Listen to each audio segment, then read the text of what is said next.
بسم اللہ الرحمن الرحیم۔ السلام علیکم عزیز طالبات، امید کرتی ہوں آپ سب خیریت سے ہوں گے۔ الحمدللہ میں بھی اللہ کے فضل و کرم سے خیریت سے ہوں۔ پیارے بچوں، آج ہم ورک شیٹ نمبر 4 کر رہے ہیں، جس میں آپ کو ایک تصویر دکھائی دے رہی ہے اور آج آپ اس تصویر کی منظر نگاری کریں گے۔ منظر نگاری سے مراد ہے کہ آپ کو تصویر میں جو کچھ دکھائی دے رہا ہے آپ انہیں اپنے الفاظ میں بیان کریں گے اور آپ اس تصویر کا مشاہدہ کریں گے اور دیکھیں گے کہ آپ کو اس تصویر میں کیا دکھائی دے رہا ہے اور آپ کو افراد کیا کرتے نظر آ رہے ہیں۔ تو پھر آپ ان الفاظ کو، ان کرداروں کو متعارف کروائیں گے اور ارد گرد کے ماحول کے بارے میں معلومات فراہم کریں گے۔ اسی طرح آپ اس تصویر کی منظر نگاری کرتے ہوئے ایک پیراگراف تحریر کریں گے۔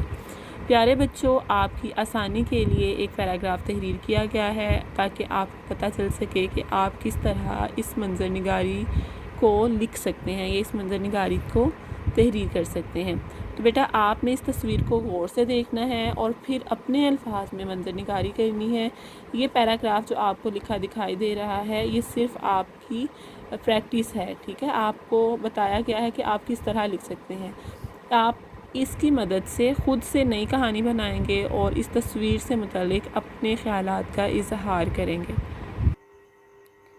پیارے بچوں، آپ کو جو پیراگراف دیا گیا ہے یہ آپ کی آسانی کے لیے دیا گیا ہے تاکہ آپ اس کی مدد سے اپنے خیالات کا اظہار کرنا سیکھ سکیں۔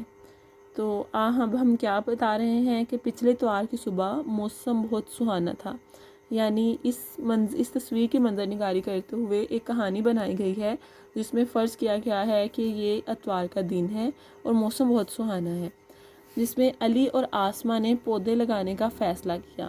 ٹھیک ہے، پچھلے اتوار کی صبح موسم بہت سہانا تھا اور اس میں دو کرداروں کو متعارف کروایا گیا ہے، علی اور آسمہ۔ اس میں آپ بات کر سکتے ہیں کہ یہ علی ہے اور یہ آسمہ ہے۔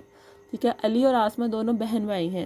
ٹھیک ہے، علی اور آسمہ دونوں بہن بھائی ہیں۔ انہوں نے اپنے دوستوں کو بھی اپنے کام میں مدد کے لیے مدعو کیا مطلب یعنی کہ ان کو دعوت پر بلایا کہ ہم نے پودے لگانے کا فیصلہ کیا ہے، تو اپنے دوستوں کو بھی انہوں نے اپنے دوستوں کو بھی اس کام کے لیے بلایا، دعوت دی کہ ہمارے ساتھ وہ بھی پودے لگائیں۔ ٹھیک ہے، فاطمہ اور بسمہ جو علی اور آسمہ کی پڑوسن بھی ہیں، دونوں نے دعوت کو قبول کر لیا۔ یعنی یہ آپ کہہ سکتے ہیں کہ فاطمہ ہے اور یہ بسمہ ہے اور یہ دونوں ان کے پڑوسی بھی ہیں۔ ٹھیک ہے، ان دونوں دوست بھی ہیں اور ساتھ پڑوسی بھی ہیں۔ اب آپ کو اس تصویر میں پیچھے گھر دکھائی دے رہے ہیں تو ہم فرض کر سکتے ہیں کہ ان میں سے ایک آسمہ اور علی کا گھر ہے، ایک بسمہ کا گھر ہے اور ایک اسی طرح فاطمہ کا گھر ہے۔ ٹھیک ہے، فاطمہ اور بسمہ جو علی اور آسمہ کی پڑوسن بھی ہیں، دونوں نے دعوت کو قبول کر لیا۔ اب دونوں نے دعوت کو قبول کر لیا ہے اور دونوں مطلب یہ جو چاروں ہیں، چاروں کریکٹر جو بھی چاروں کردار ہمیں اس تصویر میں دکھائی دے رہے ہیں، وہ کیا ہیں؟ وہ چاروں دوست ہیں، وہ اکٹھے اسکول جاتے ہیں، پارک میں سیر کرتے ہیں اور ایک دوسرے کی ہر کام میں مدد کرتے ہیں۔ اسی لیے انہوں نے ان کی دعوت کو قبول کر لیا، اسی لیے سب نے اپنے گھر کے پاس ہی کچھ خوبصورت پودے لگائے۔ اب چونکہ وہ سارے کام مل کر کرتے ہیں تو انہوں نے اپنے گھر کے باہر جو ان کا جو علاقہ ہے، جو جگہ ہے، وہاں پر انہوں نے مختلف پودے بھی لگائے ہوئے ہیں۔ تو اب انہوں نے اس اتوار بھی فیصلہ کیا ہے کہ ہم اور نئے پودے لگائیں گے۔ علی اور بسمہ نے مٹی کو کھودا اور نرم کیا۔ اب آپ دیکھ سکتے ہیں کہ بسمہ جو ہے وہ ایک ٹرالی لیے آ رہی ہے جس میں ہم مٹی ڈالتے ہیں، اور اسی طرح علی کے پاس بھی ایک ایسا اوزار ہے جس کی مدد سے ہم مٹی کھود سکتے ہیں۔ ٹھیک ہے، مٹی کو کھودا اور نرم کیا، فاطمہ نے پودے لگائے اور آسمہ نے تمام پودوں کو پانی دیا۔ اب آپ کہہ سکتے ہیں کہ فاطمہ کیا ہے؟ وہ پودے لگا رہی ہے اور بسمہ ان پودوں کو پانی دے رہی ہے۔ ٹھیک ہے، آسمہ نے تمام پودوں کو پانی دیا۔ ان سب کے گھروں کے ارد گرد بہت سرسبز درخت تھے۔ ٹھیک ہے، اب آپ کو یہاں پر بھی درخت نظر آ رہے ہیں، یہاں پہ بھی اور یہاں پر بھی اور ارد گرد بھی۔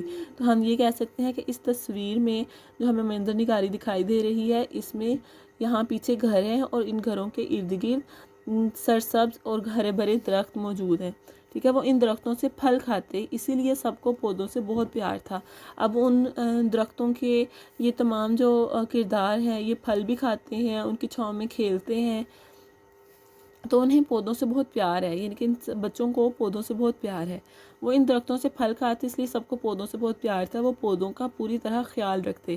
دیکھتے ہی دیکھتے پودے بڑھنے لگے. یعنی اب جو انہوں نے پودے لگائے، جیسے یہ درخت وغیرہ تو پہلے ان سے بڑے لوگوں نے لگائے تھے نا، تو اب جو انہوں نے پودے لگائے ہیں اب وہ ان پودوں کا خیال رکھتے ہیں، اور ان کے خیال رکھنے کی وجہ سے وہ پودے بھی پروان چڑھ رہے ہیں، یعنی کہ بڑھ رہے ہیں. اور پودے رنگ برنگے اور پودوں پر رنگ برنگے پھول کھل گئے ہیں. ٹھیک ہے، جیسے پودے پروان چڑھ گئے ہیں، بڑھ رہے ہیں، تو اسی طرح ان پودوں پر پھول بھی لگ گئے ہیں. اب ان پھولوں کو دیکھ کر سب بہت خوش ہوتے ہیں. ٹھیک ہے نا، یعنی کہ یہ تمام کردار جو محنت کرتے ہیں اور انہوں نے خوب محنت کر کے ان پودوں کو لگایا، پھر ان کی دیکھ بھال کی، ان کا خیال کیا، تو ان کی محنت سے کیا ہوا ہے، پودے پھول اگ گئے ہیں. آپ دیکھ سکتے ہیں اسکرین میں چھوٹے چھوٹے پھول آپ کو دکھائی دے رہے ہیں. یہ ان بچوں کی محنت کے بلبوتے پر یہ پھول اگے ہیں. تو ان پھولوں کو دیکھ کر تمام کردار بہت خوش ہوتے ہیں. یعنی کہ جتنے بھی کرداروں کو میں نے آپ کو متعارف کروایا، یہ تمام کردار ان پھولوں کو دیکھ کر بہت خوش ہوتے ہیں. تو پیارے بچوں، اسی طرح آپ کو جیسے میں نے ایک کہانی بتائی اس تصویر سے منسلک کر کے کہ یہ تصویر میں کیا کچھ ہو رہا ہے اور اس سے متعلق کیسے کہانی لکھ سکتے ہیں، تو اسی طرح پیارے بچوں اب آپ نے اپنے الفاظ میں اس کہانی کی، اس تصویر کی منظر نگاری کرنی ہے. یعنی آپ خود سے کوئی نئی کہانی بھی بنا سکتے ہیں اور ان کرداروں کو متعارف کروا سکتے ہیں. امید کرتی ہوں آپ یہ کہانی بہت اچھے انداز میں تحریر کریں گے اور اپنے الفاظ میں تحریر کریں گے. آپ اس کہانی کو، اس منظر کشی کو 10 سے 15 جملوں میں بھی تحریر کر سکتے ہیں. تو پیارے بچوں، اب آپ نے اس کہانی کو لکھنا ہے، اس تصویر کی منظر نگاری کرنی ہے اور پھر اس ورک شیٹ کو اپنے پاس محفوظ کر لینا ہے. امید کرتی ہوں ہم اپنی ورک شیٹ کے اگلی ورک شیٹ کے ساتھ دوبارہ ملیں گے. اپنا خیال رکھیے. اللہ حافظ.